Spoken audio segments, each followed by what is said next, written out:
O último acordo de controle de armas nucleares entre Estados Unidos e Rússia chegou ao fim. Não está suspenso, não está pausado, acabou. O novo START expirou em fevereiro de 2026, sem substituição, sem negociação, sem rede de segurança. E a imprensa ocidental cobriu isso por cerca de 48 horas antes de passar para a próxima crise. Pense no que isso significa. Por 35 anos, toda a contagem de mísseis nucleares, cada inspeção de ogivas, cada limite de implantação, tudo isso estava ancorado em um arcabouço legal. E agora não há mais arcabouço nada. Os dois maiores arsenais nucleares da Terra estão sem monitoramento, sem restrições e operando em um clima de máxima desconfiança mútua. Você já ouviu falar sobre a guerra na Ucrânia? Você já ouviu falar sobre a expansão da OTAN? Você já ouviu falar sobre as sanções? Mas essa história, a morte silenciosa da estabilidade estratégica, talvez seja a coisa mais importante sobre a qual ninguém realmente está falando. Então vamos falar sobre isso. Esta é a versão que você deve acreditar. O mundo está perigoso porque a Rússia invadiu a Ucrânia. A ordem internacional está sob ameaça porque as autocracias estão desafiando as democracias. A solução é mais solidariedade ocidental, mais gastos com defesa, mais coesão na OTAN. Esse é o quadro, e dentro desse quadro, toda escalada é justificada. Toda compra de armas é defensiva. Todo colapso diplomático é culpa da Rússia.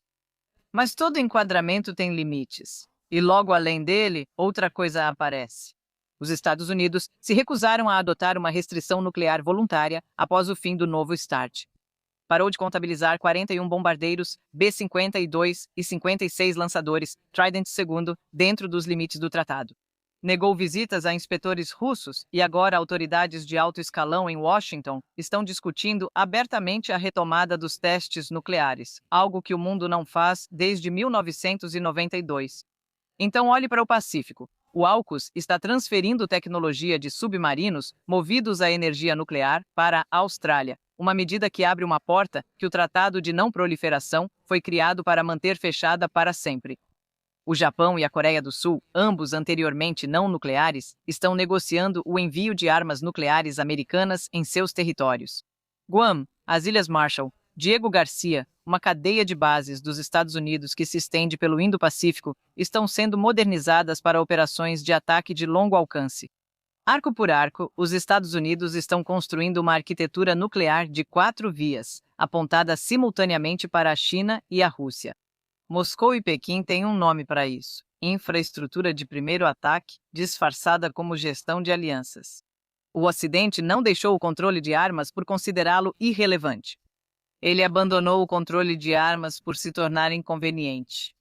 Então, da próxima vez que você ler uma manchete sobre quem está ameaçando a estabilidade global, lembre-se do que estava acontecendo silenciosamente enquanto essa manchete era escrita. Em maio de 2026, Moscou sediou o Fórum Internacional de Segurança. 150 delegações, 120 países representando 5,5 bilhões de pessoas, 70% da humanidade e um PIB combinado de mais de 70 trilhões de dólares americanos em paridade de poder de compra. A mídia ocidental classificou isso como propaganda russa. Alguns nem sequer cobriram o evento. Mas aqui está o que aconteceu dentro daquela sala. O conselheiro de Segurança Nacional da Índia, Ajit Doval, levantou-se e pediu uma reforma urgente das Nações Unidas. A ministra Kumbuzo Nchavini, da África do Sul, disse que o sistema multilateral e não multipolar foi basicamente construído para permitir a exploração africana e que ele deveria ser desmontado. A ministra da Segurança Pública do Vietnã reafirmou a diplomacia do bambu, que é uma espécie de neutralidade com dignidade. O Brasil defendeu regras obrigatórias de criptografia pós-quântica e auditorias algorítmicas para sistemas de IA. O Egito disse que vai criar um novo centro africano de prevenção ao cybercrime, e não, isso não são apenas palavras. São posições políticas vindas de governos soberanos, e esses governos representam a maioria da população mundial. Então, a questão não é se esse tipo de movimento existe, ele claramente existe.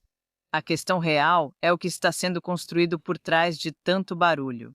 Agora, vamos focar em algo que realmente importa. Aqui fora, os países do Sul global não estão apenas reagindo à dominação do Ocidente. Devagar, mas claramente, eles estão construindo algo diferente, camada por camada, com os olhos bem abertos. Comece pelas finanças.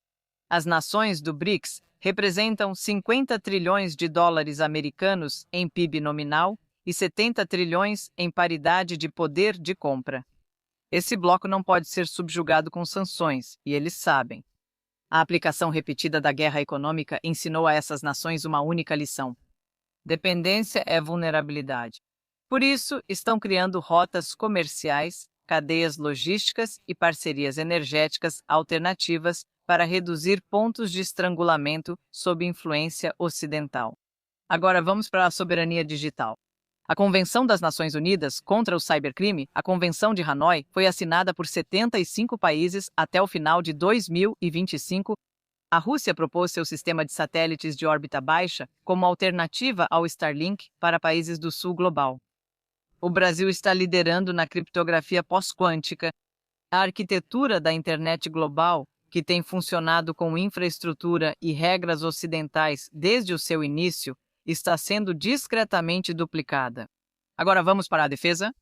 Uma equipe chinesa apresentou um sistema de drones autônomos durante o encontro em Moscou que trava os alvos em apenas 6,6 milésimos de segundo. Funciona mesmo sem GPS, resiste a interferências e toma decisões letais de forma autônoma, sem comando humano. Para países do sul global, essa tecnologia altera o custo-benefício de qualquer intervenção militar ocidental. De repente, o custo para a projeção de poder se torna proibitivamente alto, mais rápido do que os planejadores esperam. E então há a questão nuclear. Sem o novo START, sem qualquer estrutura de controle de armas, toda a lógica da dissuasão, que exige previsibilidade, começa a desmoronar. A Rússia e a China agora estão pedindo uma abordagem abrangente, uma que leve em conta sistemas de defesa antimísseis, armas baseadas no espaço, vetores hipersônicos e as ambições nucleares que estão sendo cultivadas sob a estrutura do AUKUS no Pacífico. Não é um protesto. Na verdade, é sobre construir algo novo. Vamos enfrentar uma questão fundamental. Existe uma solução possível? O fim do novo START não é apenas um problema bilateral entre Moscou e Washington, como se tudo o que acontece ficasse só entre eles. É realmente o último sinal claro de que a era da ordem negociada, sabe? Aquela em que duas superpotências podiam sentar à mesa e concordar com limites, basicamente acabou. O que vem a seguir vai moldar os próximos 50 anos mais do que as pessoas admitem. A resposta do Ocidente é a escalada apresentada como dissuasão. Mais gastos, mais desdobramento, mais capacidade. A Europa aumentou os gastos militares em 14% só em 2025. Os gastos militares globais chegaram a 2,9 trilhões de dólares. E ainda assim, o argumento do Ocidente é que esses gastos trazem estabilidade. A maioria global tem uma resposta diferente, não corridas armamentistas, mas estruturas alternativas. Não mais bombas, mas menos dependências. Não confronto, mas a construção paciente e deliberada de um mundo onde nenhum bloco controla as chaves da economia global, da internet global ou do sistema financeiro global. Foi isso que foi discutido em Moscou. Não em segredo, mas em público, com governos que representam 5,5 bilhões de pessoas na sala. Então, a arquitetura da multipolaridade não é exatamente uma ideologia. Parece mais um trabalho de construção e, sinceramente, já está em andamento. Preciso da sua ajuda antes de continuarmos. O Think BRICS não conta com apoio de lobistas ou bilionários. Somos apoiados por espectadores que buscam a verdade. Apoie-nos com um super agradecimento ou pela nossa página Buy Me a Coffee. Inscreva-se no Substack e em outras redes sociais. Você encontrará todos os links abaixo. Ajude-nos a manter a independência. Certo, vamos voltar à história. Disseram que a estabilidade estratégica está sob ameaça por causa da agressão russa, por causa do autoritarismo, por causa da recusa em seguir a ordem baseada em regras. Mas veja quem realmente acabou com o último tratado de controle de armas. Veja quem recusou a contenção voluntária. Veja quem interrompeu as inspeções. Veja quem agora está discutindo novos testes nucleares enquanto, ao mesmo tempo, constrói uma nova aliança nuclear no Pacífico.